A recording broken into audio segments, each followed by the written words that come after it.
안녕하세요. 오늘은 상선약수에서 김밥 파는 CEO 저자 김승호 선생님의 책을 소개합니다. 상선약수의 뜻은 노자의 도덕경 8장에 나오는 말로 가장 위대한 선은 물과 같다. 가장 좋은 것은 물과 같다라는 뜻입니다. 여러분들 마음속에 물과 같은 평온함이 함께 하시기를 바랍니다. 그럼 바로 책의 내용을 소개해 드리겠습니다.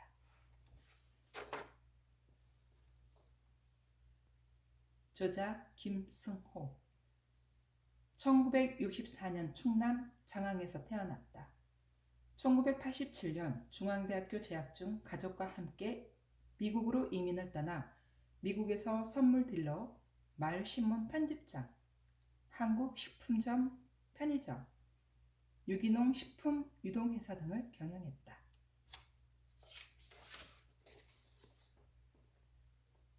무한의 지평을 여는 상상력의 힘. 만약 사업을 하면서 가장 필요한 재능이 무엇인가 묻는다면 나는 망설임 없이 상상력이다 라고 말할 것이다. 상상력은 모든 꿈의 시작이며 현실로 가기 위한 첫 번째 문이다. 모든 현실은 상상으로부터 시작된다. 다행스럽게도 상상에는 제한도 없고 비용도 필요 없다. 단지 상상할 수 있는 자유와 사고만 갖추면 된다. 상상할 수 있다는 것은 인간이 가진 가장 위대한 재능 중 하나다. 인류의 모든 문명과 발전은 누군가의 상상으로부터 시작되었으며 한 개인의 모든 환경도 결국은 나 스스로의 상상의 잔여물이다. 반면 사업을 하면서 가장 위험한 요소는 무엇이냐 묻는다면 망상이라고 말할 것이다. 상상이 비현실적으로 나타난 형태가 망상이다. 망상은 스스로의 비판과 고뇌를 거치지 않는 주관적인 자기 욕구의 표현일 뿐이다. 패배주의의 극단적 표현이 망상으로 나타나기도 한다. 망상은 모든 것을 허물며 모든 것을 사라지게 한다. 나는 10대 청소년 무렵에 좋은 상상을 찾아내어 키우는 재능을 받아들였다. 그것은 바로 독서였다. 독서는 내 상상에 내 생각에 균형을 잡아주고 끊임없이 사고하는 버릇을 안겨주었다. 내 사업의 성공은 독서로부터 태어났고 독서로 유지되고 있다. 미력 하나 봐. 이 책이 사업을 하려는 사람들이나 독립적이며 주체적인 삶을 살고자 하는 사람들에게 도움이 된다면 큰 기쁨이 될 것이다.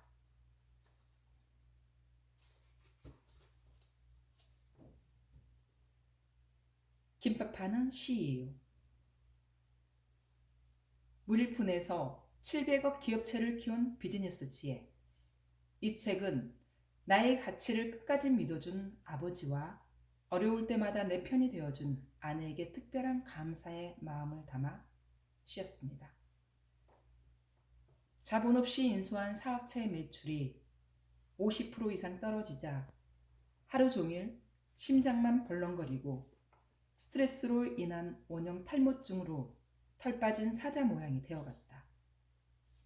9.11의 여파가 가까스로 회복되어 가자 이번에는 8개월에 걸친 매장 앞의 도로 확장 공사로 인해 매출은 완전히 숨통이 끊어져 버렸다.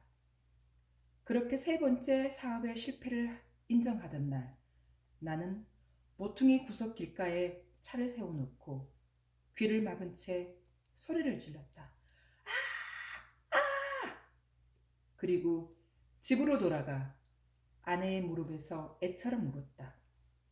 장한 아내는 다행히 나와 같이 소리내 울지 않았고 잃어버린 재산보다 상처받은 내 자존심을 염려하며 등을 두드려줬다.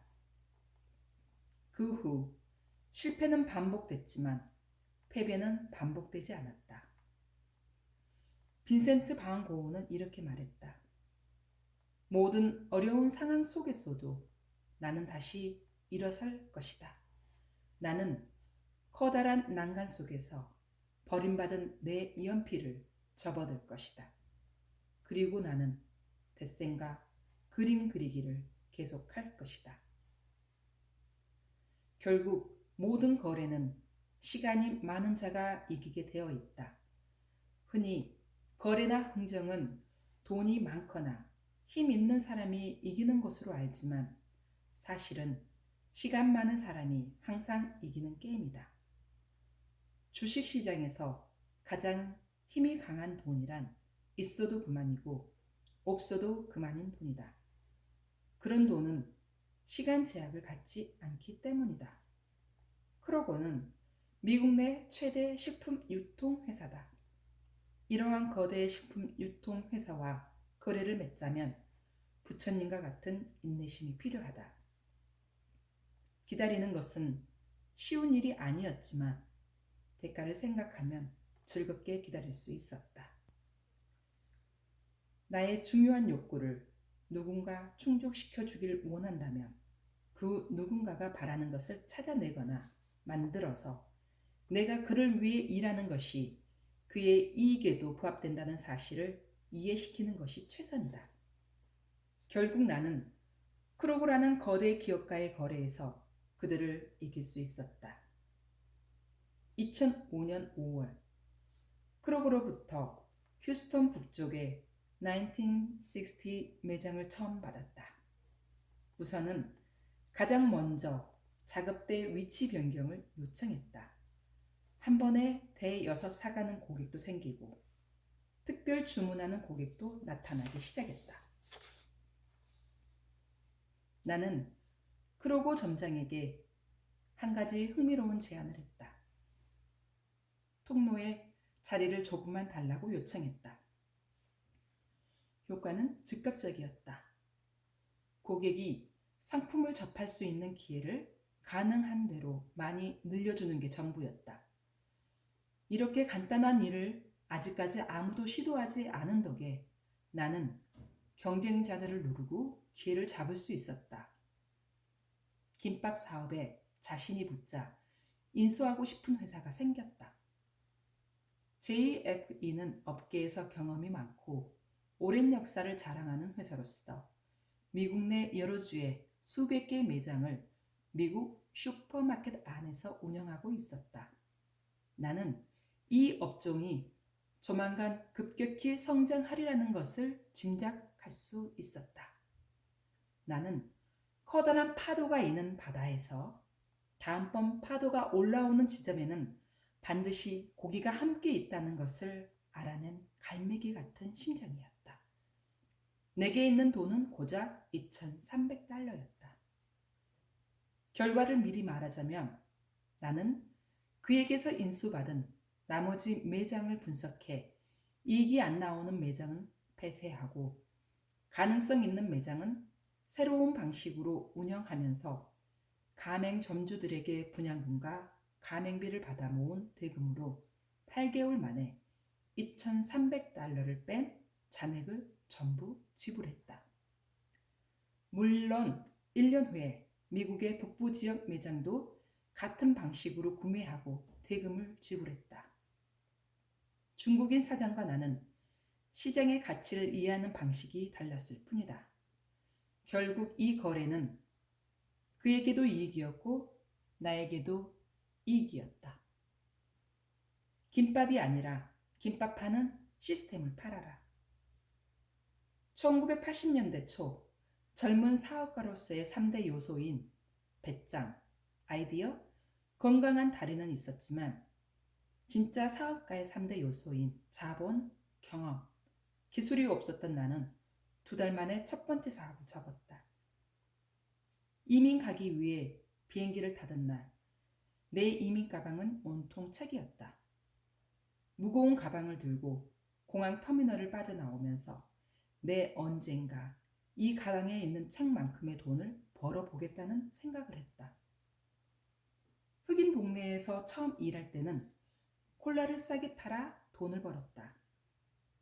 조그만 가게를 직접 운영하면서 진열대의 위치나 상품 페이스의 숫자에 따른 매출 변화를 지켜보는 건 정말 재미있었다. 같은 상품이라도 작은 특성을 살려 계획 없이 들어온 고객의 돈을 버는 것은 신이 났다.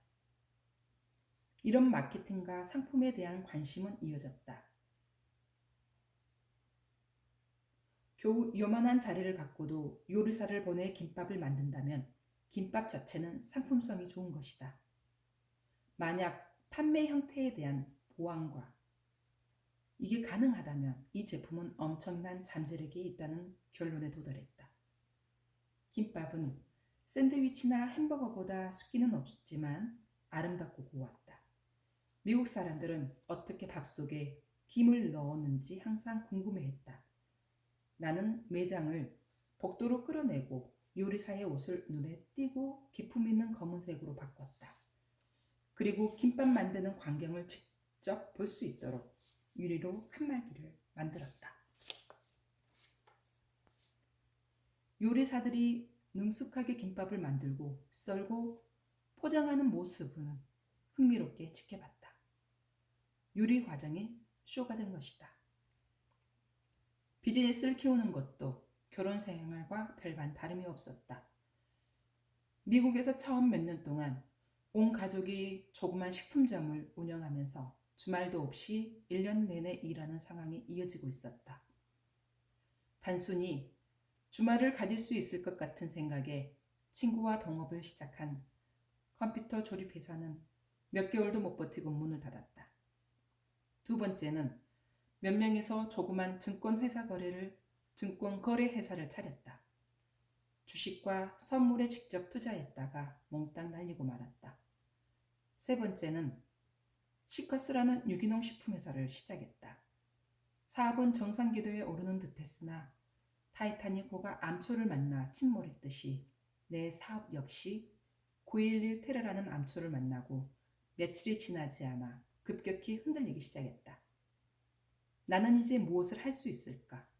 장사꾼인 내가 자본과 신용이 없다면 할 수 있는 일이라고는 남의 가게에서 점원을 하는 수밖에 없었다. 그러나 그보다 더 가슴 아픈 것은 더 이상 꿈을 가질 수 없다는 점이었다. 내 몸과 마음은 바닥까지 황폐해져 버렸다. 그러나 그토록 여러 번의 반복된 실패 후에 내가 행한 가장 현명한 행동은 운동이었다. 배짱은 가슴 속에 들어있는 것이 아니라 가슴 근육 속에 들어있었다. 나는 걸었다. 처음에는 터벅거리고 때로 비틀거리며 신발은 바닥을 끌었다. 단순하고 지루한 운동이다. 여느 운동과 달리 걷는 동안에는 어떤 문제에 대해 골똘히 생각할 수도 있고 호사스럽게 사색까지도 가능했다. 몸과 마음은 천천히 균형을 유지해갔다. 자연히 모든 것에 자신감이 붙고 실패를 기회로 받아들일 수 있는 여유도 갖추게 되었다. 나는 다시 꿈꾸기 시작했다. 그러나 이번 꿈은 마음에서만 나온 것이 아니라 몸에서도 함께 나왔다. 어머니의 태몽처럼 내 꿈도 이루어졌다. 아들에게 주는 교훈이라는 내 글은 수많은 사이트에 저장되어 있고 책으로도 만들어져 팔려나갔다. 이제 내 사업은 수백 가족들의 생계를 유지시켜주고 있다. 나는 이미 어머니의 태몽처럼 수많은 사람들 앞에서 연설을 하게 된 것이다. 내가 걷기 운동을 시작하지 않았다면 어머니의 태몽은 헛되이 날아갔을 것이다. 나는 항상 무엇인가 꼭 갖고 싶거나 이루고 싶으면 먼저 상상을 한다. 나는 지금도 내 수첩 안에 내가 이룰 재무적인 목표와 여러 꿈들을 입십 여 가지 적응도 적어놓고 다닌다. 명함 크기의 종이 한쪽에는 꿈의 종류를 적었고 다른 한쪽에는 그 목표들을 이미지화한 그림을 넣었다. 헤르만 헤세는 이렇게 말했다. 우리의 내면에는 세상 모든 것을 알고 있으며 세상 모든 일을 할 수 있는 우리 자신들보다 세상 모든 일을 더 잘할 수 있는 누군가가 우리의 내면에 살아 숨쉰다 라고. 내가 상상하는 것을 멈추지 않는 한 내 꿈은 언젠가 어느 방식으로든 꼭 이루어진다는 사실을 알고 있기 때문이다. 내가 이뤄놓은 그 어떤 것도 내가 상상하지 않은 것은 없다. 달리 말하면 지금 내가 이룬 모든 것은 상상으로부터 시작되어 현실화한 것들이다. 친절과 배려는 어떤 사업가나 어떤 직업을 가진 사람도 얼마든지 공짜로 만들어서 팔 수 있는 가장 이익이 많이 남는 상품이기 때문이다. 비가 내린다고 뛰어다니면 앞이 젖는 것은 물론이고 바지가랑이도 젖는다. 뛰다 보면 남들과 부딪히거나 잘못하면 엎어지기까지 할 수 있다. 어차피 우산이 없다면 천천히 걷는 것이 옳다. 뇌물을 이용한다면 순서를 어기고 빨리 성장할 수 있겠지만 경쟁자의 더 큰 뇌물을 막을 방법이 없다.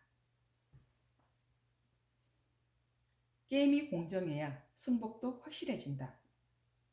사업을 위해 가장 좋은 뇌물은 상대 사업가와 함께 이익을 남길 수 있도록 열심히 일하는 것이다.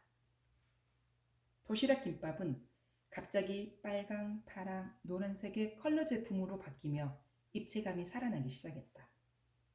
직원을 고를 때 특정한 능력보다는 품성과 성실성을 가장 높이 본다. 사업은 얼마에, 얼마만큼, 언제까지를 놓고 벌이는 게임이다. 현재 판매 시스템이 최선이라는 보장은 없다. 항상 빈틈을 찾아보고 개선하며 고객의 처지에서 생각해야 한다. 제프 베조스는 창고에서 시작한 책방이 반스 앤 노블의 500여 개 매장보다 더 클 수 있다고 믿었던 이 세상의 첫 번째 사람이었다.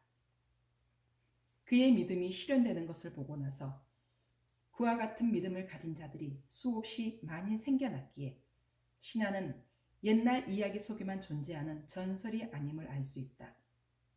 자신이 원하는 것을 이루는 방법의 첫걸음은 그것을 이루고자 하는 열망이다. 열망의 정도가 성공의 척도다. 원하는 것을 소리내어 하루에 100번씩 100일 동안 내뱉는 것이다. 그 어떤 것이 존재한다는 느낌이 든다. 마치 모든 우연이 나를 위해 움직여주는 것과 같은 신비함이다. 모든 것이 끝났다고 여겨지는 상황이 닥친다면 거기가 바로 시작점이다. 사업은 비관주의자들이 방치하거나 내버린 것을 낙관주의자들이 줍는 싸움이다. 비관적인 사고를 가진 사람은 새로운 비즈니스를 절대 찾아내지 못한다. 문제가 생기면 기회도 함께 생긴다. 그러므로 문제가 발생하면 어떤 기회를 잡을까 살펴보는 버릇을 들여야 한다. 아무것도 시도하지 않는 사람에게는 모든 것이 불가능하다. 비관주의자는 앞으로 나아갈 생각을 못한다. 비관이 눈과 생각을 가리기 때문이다. 낙관주의자는 절대 포기하지 않는다. 고개를 돌리면 뒷그림이 보이기 때문이다. 헨리 오즈워드 롱펠러는 이렇게 말했다. 위대한 사람들이 정복한 정상은 단번에 올라갈 수 있는 것이 아니다. 그들은 다른 사람들이 자고 있는 동안 밤새 힘들여 올라 정복한 것이다.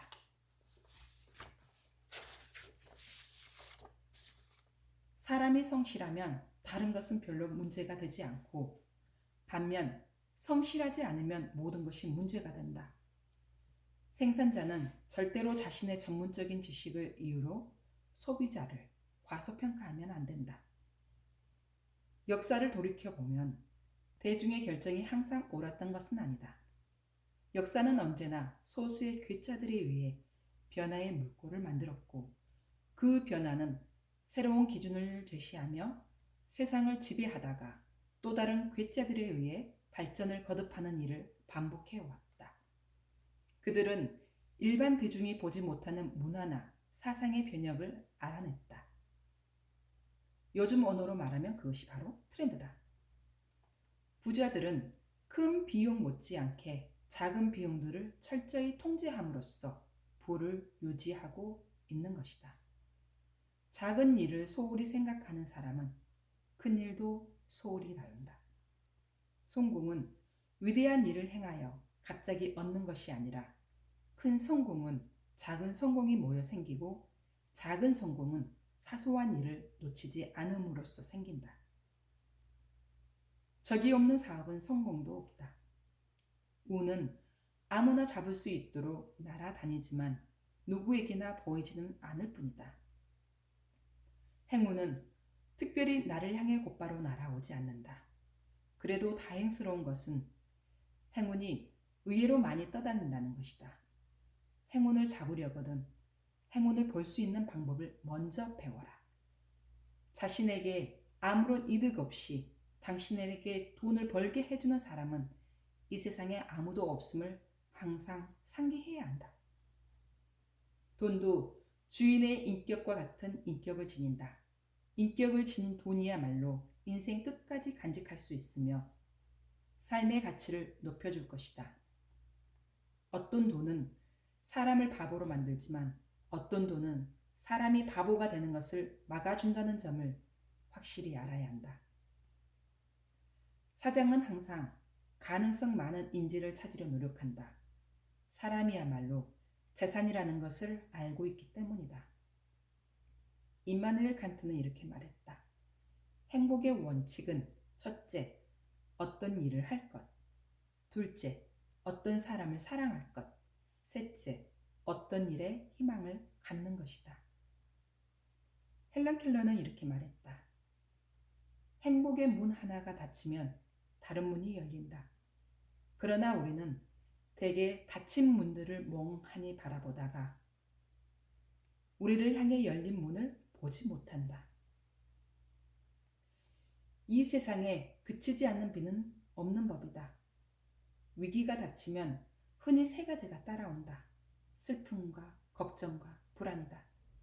아무리 슬퍼도 3일 지나면 밥을 찾게 되고 두어 주 지나면 웃는 일도 생기고 한 달 지나면 내일 드라마 내용이 궁금해지기도 하는 게 삶이다.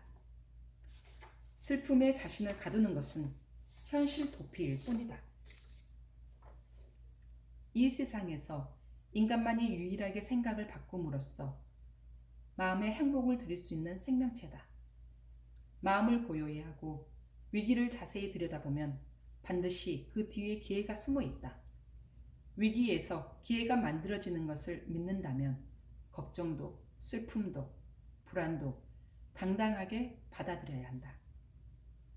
빛의 그림자가 따라오듯 나의 성공에는 경쟁자의 눈물이 따라온다. 사업자의 인격은 매출로 나타난다. 사업 세계에서는 이익이 모든 것을 대변하기 때문이다. 아리스토텔레스는 이렇게 말했다. 희망은 잠자고 있지 않는 인간의 꿈이다.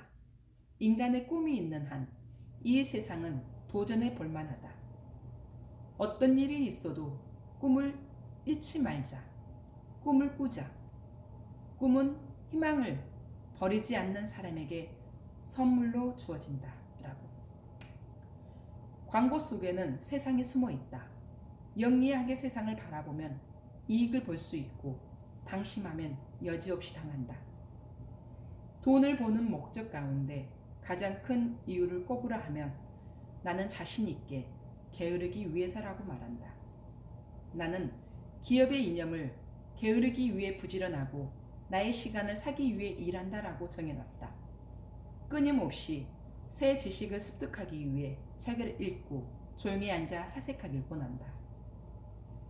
남이 하지 않은 일 중에 할 만한 일들을 찾아내는 것은 즐거운 일이다. 언제나 사색을 통해 의도된 것을 반대로 뒤집어서 거꾸로 보는 방법을 익혀야 한다.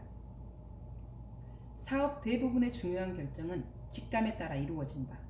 직감은 독서, 사색, 여행, 놀이 등을 통해 배울 수 있다. 독서를 통해 무엇을 결정할지 배우고, 사색을 통해 언제 결정할지를 배우고, 여행을 통해 어떻게 결정할지를 배우고, 놀이를 통해 결정을 이루는 방법을 배운다면 어떤 일, 어떤 자리라도 문제가 없을 것이고 누구에게도 지지 않을 것이다.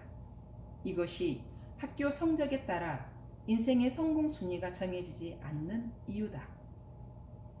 경쟁을 통해 시장을 키우기 때문이다.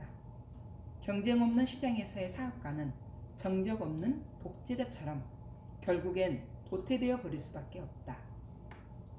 오늘의 나를 만든 것은 독서의 힘이다. 학교 공부는 독서를 통해 얻는 사고의 힘을 결코 가르치지 못한다. 나의 인식과 생각을 정리하고 키울 수 있었던 것은 모두 스스로의 독서를 통해서다. 독서는 읽은 내용을 기억하기 위해 필요한 것이 아니다.